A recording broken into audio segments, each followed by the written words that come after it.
Yo, what is up, guys? Oscar here with a new video. And this is going to be my Washington football team versus Denver Broncos post-game analysis and reaction. First and foremost, it was a game.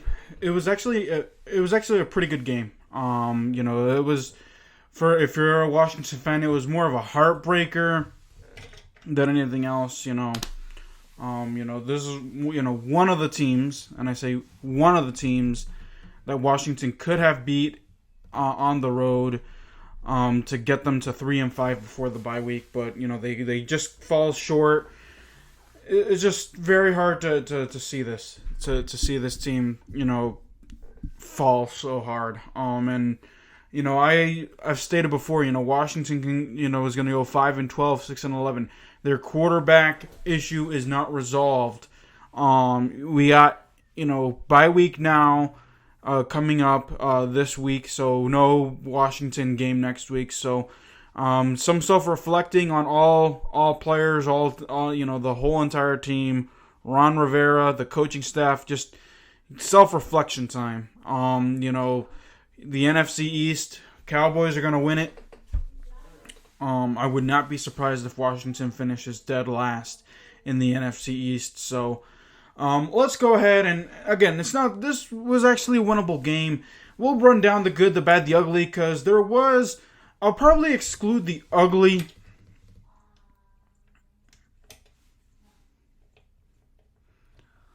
I'll probably, exclude the ugly, because there wasn't much ugly excluding the turnovers, but I'll probably put that in the bad category, and hear me out when I actually do that. But, actually, no, there is something in the ugly category now, and I'm thinking of it now. But we'll go ahead and get into it. So let's talk about the good. The good was the offense actually was moving down the football. Was actually moving the football downfield. They made it to the red zone. I think it was like today's game. They had like 5 or 6 drives where they had mounted a drive. And there were long drives. There were like 5 or 6 drives that had like 8 plus plays in it. So, that's proof that this Washington, the receiving core, and this will lead into the next point, the next good. They actually got Antonio Gibson, J.D. McKissick, and they also got Jarrett Patterson involved. Jarrett Patterson had like 11 or 12 carries today. So, again, the offense was moving the football down the field, but their Achilles heel yet again was the red zone. So I'll discuss that here later. But I'm running down the good right now. Some more good. The defense, the front 7 actually came to play. The secondary had some decent plays, and the secondary was good and bad. I'm just done talking about the secondary. I'm just gonna run down the good here. Landon Collins, he's actually flourished.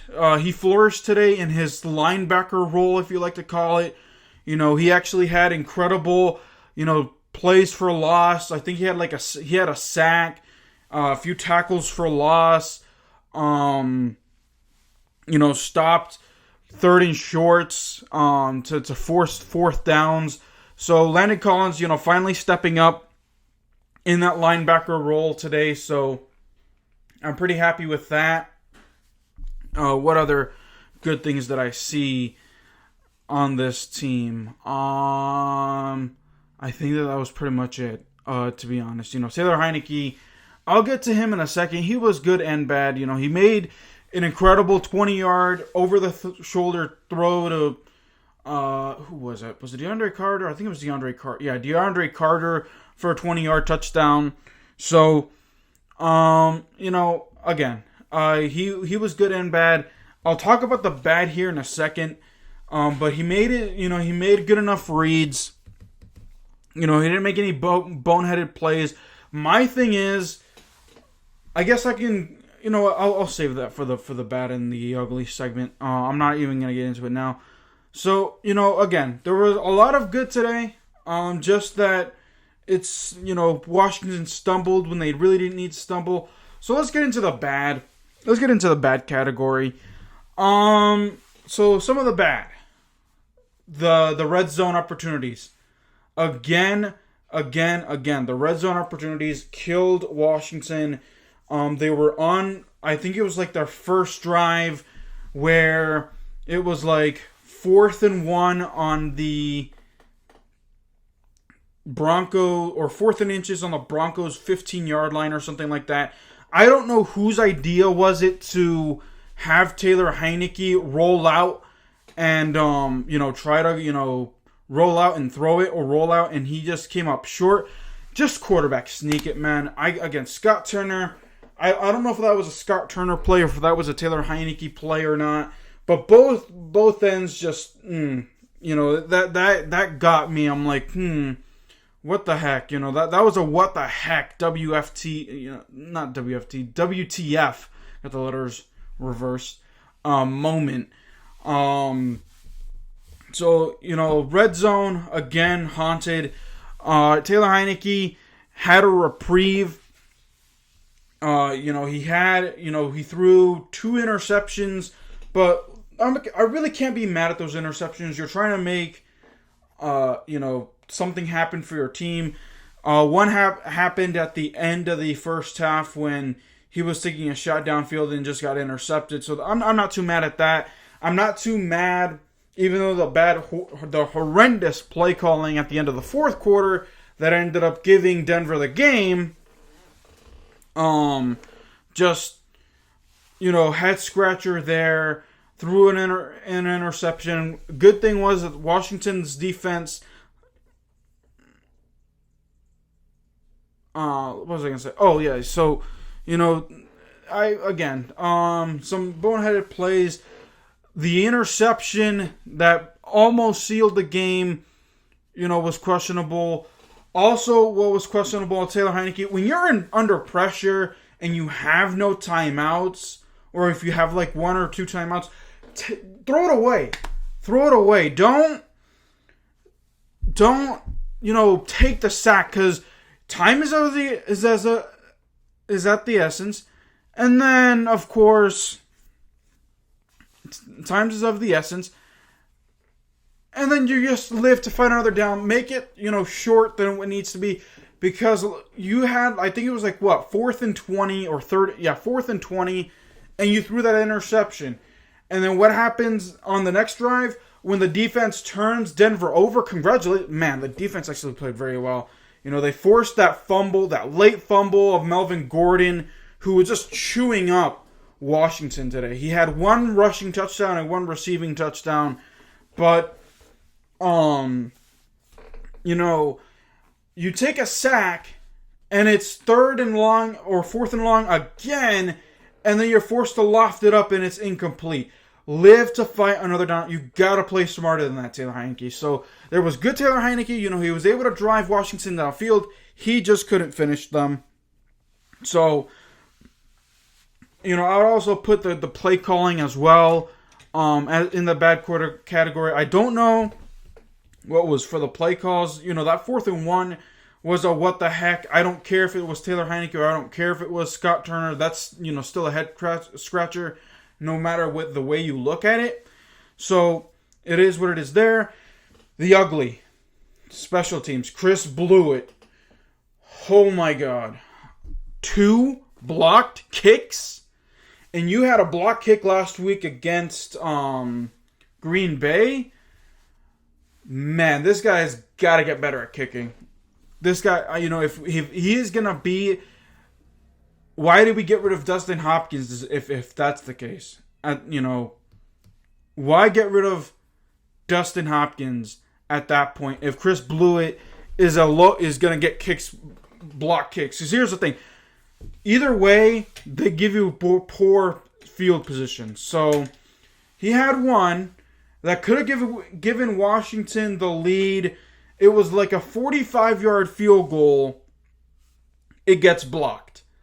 Then, Washington. Then Denver goes down, gets a field goal themselves. They make it.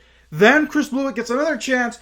What I don't get is why did he kick a 50? He's able to kick a 53-yard field goal fine, but then when it comes, I think it was like a 46-yard attempt or something like that. It was like a 46, 47-yard attempt, and the Denver Broncos missed the kick earlier and a chance to give Washington the lead, and it gets blocked again. So, again, special teams was the Achilles heel as well.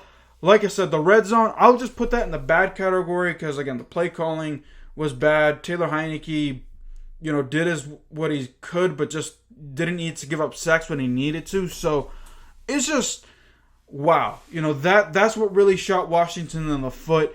That's basically been the theme for Washington the last, this season. The 8 games they have played is, Washington